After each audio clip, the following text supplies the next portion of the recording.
Something put it on my heart to do this, so I'm going to read to you.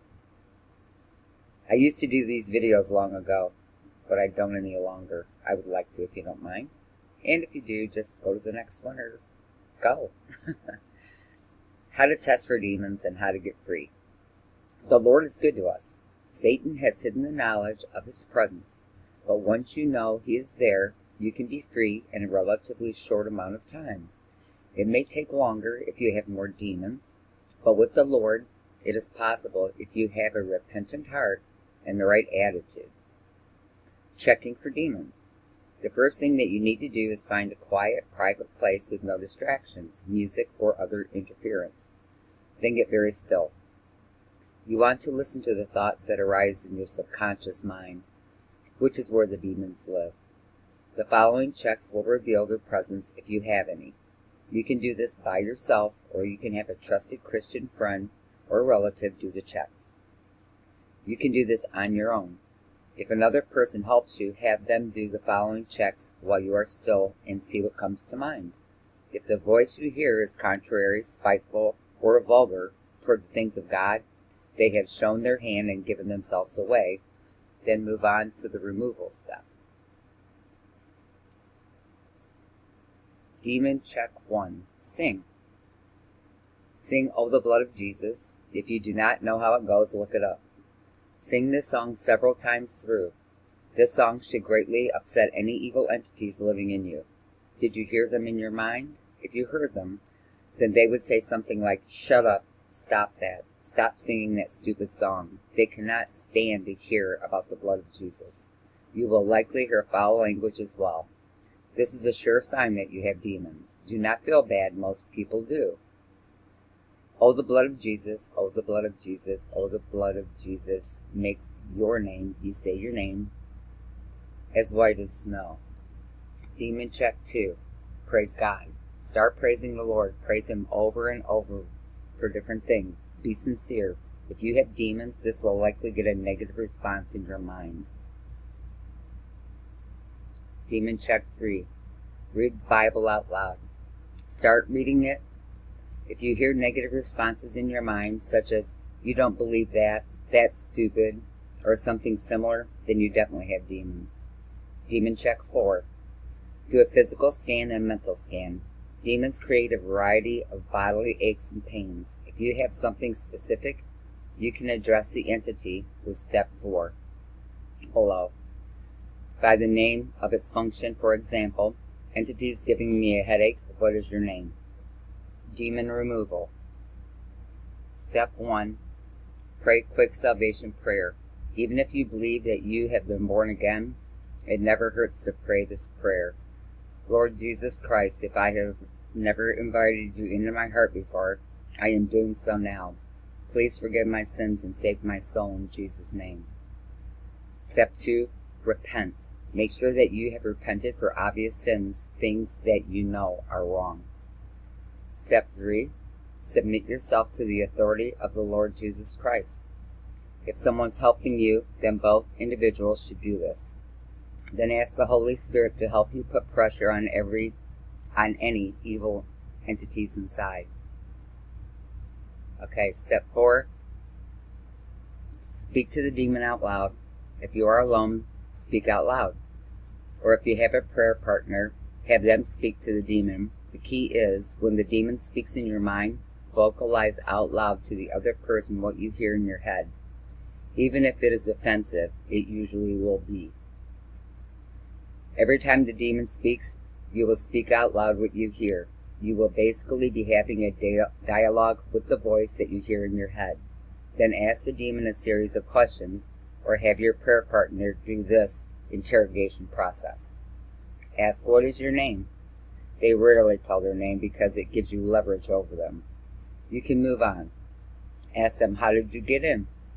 How long have you been there? What have you been doing to this person? What have you been telling them? Do you have any legal right to be there?"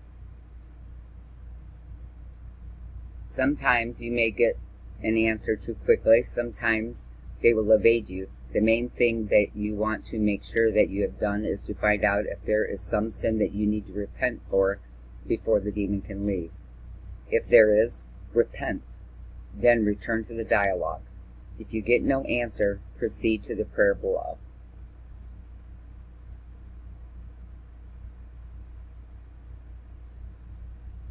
Demon removal prayer. When you are ready to remove the demon, tell it, in the authority of the Lord Jesus Christ, I command you to go directly to the lake of fire, according to the Lord's will. They may put up a fight, but they do not have a choice in the matter. They are counting on you wavering and not knowing that you have no choice but to obey. That they have no choice but to obey. Then follow up with, Holy Spirit, thank you for sending this entity away. Please send every evil spirit inside of me now into the lake of fire, or wherever you would have them go, according to your will. Amen. This may result in burps, yawns, gas, trips to the bathroom. That would be the vomit. Continue this checkup every day until you no longer hear any negative feedback to the demon checks above. Periodically check up and make sure that you have not picked up any new entities. You can do this for your children, family, friends, to help get them free. The Lord has made the husband the head of the family, so if possible, the father should pray for his wife and children. Even though children can command the demons out, and in the authority of Jesus, they will leave. As a follow-up, pray, I loose spirits of judgment, burning, destruction, blindness, deafness, dumbness, civil war, fragmentation, on every evil spirit power inside. Lord, in the same way that Daniel killed the serpent, I ask that your angels will go inside and do the same thing to every serpent in my body. I loose your giant sperm whales to attack every spirit of witchcraft and all occult spirits in Jesus' name. Please pull every evil thing out of me from the bottom of my feet to the top of my head and everything in between. Please pull them out of my mouth and other gates. I praise you and thank you for your help, Lord. Amen. You will be amazed at the results of these prayers. So, anyways, I'm going to play the blood of Jesus. And basically, you need to just do this over and over and over. And there are other things you can do also to get rid of them. And check yourself daily. Literally check yourself daily. Try to make your intent the best it can be toward your brothers and sisters. Have forgiveness in your heart. Learn Ephesians 6. And that's your armor. You need to have armor. Without armor, you're not going to get very far. And while you're listening to this, I'm going to pull up something, a book that I want to tell you about. I should have been ready, but I wasn't. And this is what I read in the past.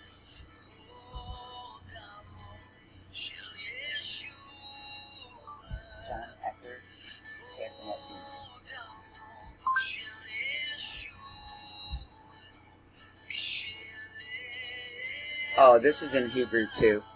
I speak a little Hebrew, but sing a lot of it. Okay, prayers that rout demons. And it's by John Eckhart. And the whole book, or if you download it onto your phone or computer, the whole book is nothing but actual official rights. And they're extremely lengthy. And they're for very severe cases of infestation. When you notice that there's manifestations going on, you'll know what to apply, and with whatever has been found in your family, invited in, where the doors have been opened by your family practices, ancestral curses, they're in there. No matter what it is, they're in there. Yep. So, a little background on maybe why I'm doing this. A couple years ago, on Halloween, in a Messianic church, Jewish, I was exorcised. And I had met the evil one when I was 8 years old for the first time. And, yeah, he caused me a lot of problems. And he came many times over the years. And I had a lot of bad in my family, you know. Murder and homicide and you name it. It was all in my family. And I have a couple witches for aunts, and there was a lot of witchcraft. But anyways, I was extremely tainted, you know. And I had made so many errors in life myself. So I realized as I was getting older, it was time to do something about all this. And I did. And I had to wait 6 months to have it done, because I was on a list. But I got it done on a Halloween because he said the veil was the thinnest at that time. And it would be much more effective to do. And it worked. So much so that I became a prayer warrior in that church, the congregation that I belonged to, and a mighty one at that. And this is why I take praying very seriously for others.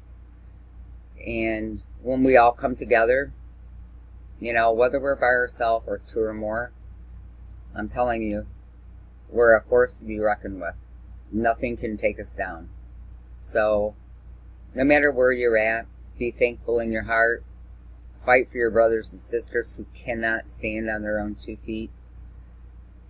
We need to be compassionate, forgiving, thankful, be in a state of praise and glory. And I guess I'll wrap this up. I just wanted to go over some of this, and it'll help you to know me a little bit more. And this was a piece that I sent to Joanne Steen. And I didn't realize it till I got down here to the bottom, because she's a prayer warrior and a half. We do some pretty good, strong stuff together. But it says, pretty cool, huh? As I said, you knew this, but I accidentally came across this from your video you sent, which I forgot about. So, yeah. We pray for people. And I would like to, with all brothers and sisters, you know, if you have people you want to pray for, contact one of us. We'd be happy to do our part. That's what we're here for. To hold each other up, to have each other's backs, and see each other to the golden gates, you know. I mean, to get there, we have to prepare. But what's here now is bad. Very bad. And but to us, it's no big deal. We're untouchable. And this is why I always say no fear. Never have fear. Don't be afraid of evil. I've had a couple confrontations since then, since my deliverance. And it was no big deal. It really wasn't. So, I just want to say I love you and love each other, and pass it on to everyone. The things that come out of your mouth, try to be very careful about, because words are little packages of the most powerful intent there are. You say something like that, it's like sending a bad gift to somebody, because when they open it, it's going to unleash on them. So watch what you imagine, what you say, because imaginations, you know, God doesn't say imagine this, imagine that. The devil makes you imagine. God speaks fact, and he gives you the scripture to back it up, you know. And then look what the Messiah did. So I hope this video wasn't too much for you. And I'm sure it's coming out of, you know, nowhere. I'm kind of like probably sideswiping you there. But it's a serious matter, and we have to pull together. Alright, with that being said, God bless everyone in Jesus' name. And by his blood you are saved. So have no fear, because you're going to be fine. We'll all be fine. Let's get together and do this. Alright. Talk to you soon.